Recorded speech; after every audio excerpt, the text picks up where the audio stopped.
The Right Honourable Winston Churchill, CH.MP. Sir, in accordance with your kind permission, I have the honour to send you a brief report about my impressions of the great Anglo-American enterprise, in the scientific aspect of which I have been given the opportunity to participate together with my British colleagues. The principles on which the enormous energy stored in the nuclei of atoms may be released for practical purposes were, as a result of international scientific collaboration, already perceived in the outline before the war and are, therefore, common knowledge to the physicists all over the world. It was, however, by no means certain whether the task will surpass human resources, and it was therefore a revelation to me, on my arrival in England last October, to learn with what courage and foresight the effort had been undertaken and what an advanced stage the work had already reached. In fact, what until a few years ago might be considered as a fantastic dream is at present being realized with great laboratories and huge production plants secretly erected in some of the most solitary regions of the United States. There are a larger group of physicists than ever before collected for a single purpose, working hand in hand with a whole army of engineers and technicians, are preparing new materials capable of an immense energy release, and are developing ingenious devices for the most effective use of these materials. To everyone who is given the opportunity to see for himself the refined laboratory equipment and the gigantic production machinery, it is an unforgettable experience of which words can only give a poor impression. Moreover, it was to me a special pleasure to witness the most harmonious and enthusiastic cooperation between the British and American colleagues, and on my departure I was expressly asked by the leaders of the American organization to convey their genuine appreciation of the help they are receiving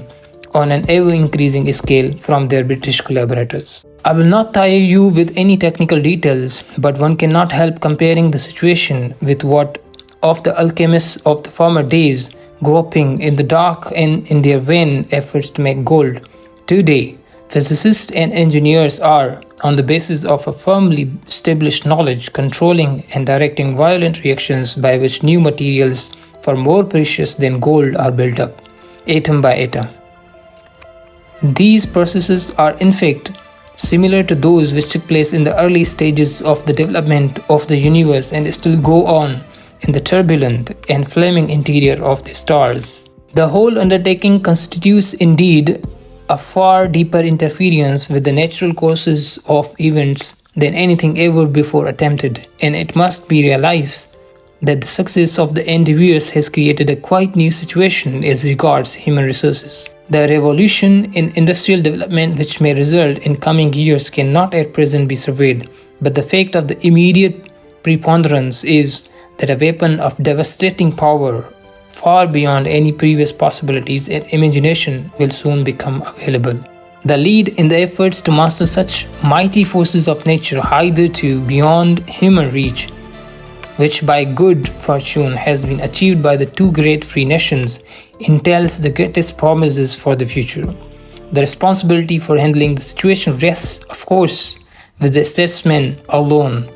The scientists who are brought into confidence can only offer the statesmen all such information about technical matters as may be of importance for their decisions. In this connection, it is significant that the enterprise, immense as it is, has still proved to demand a much smaller effort than might have been anticipated, and that the development of the work has continually revealed unsuspected possibilities for facilitating the production of the materials and for intensifying their effects. These circumstances obviously have an important bearing on the question of an eventual competition about the formidable weapon, and on the problem of establishing an effective control, and might therefore perhaps influence the judgment of the statesman as to how the present favorable situation can best be turned to lasting advantage for the cause of freedom and world security. I hope you will permit me to say that I am afraid that, at the personal interview with which you honored me, I may not have given you the right impression of the confidential conversation in Washington on which I reported.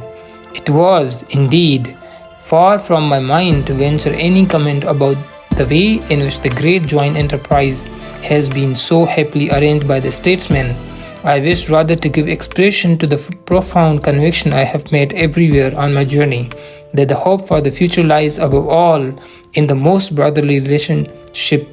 between the British Commonwealth and the United States. It was just this spirit of cooperation that President's friend Felix Frankfurter, believing the matter to be of the highest importance for the two countries and knowing that at the Chancellor's request I was coming to England for technical consultations, entrusted me in the strict confidence to convey to you that the President is deeply occupied in his own mind with the stupendous consequences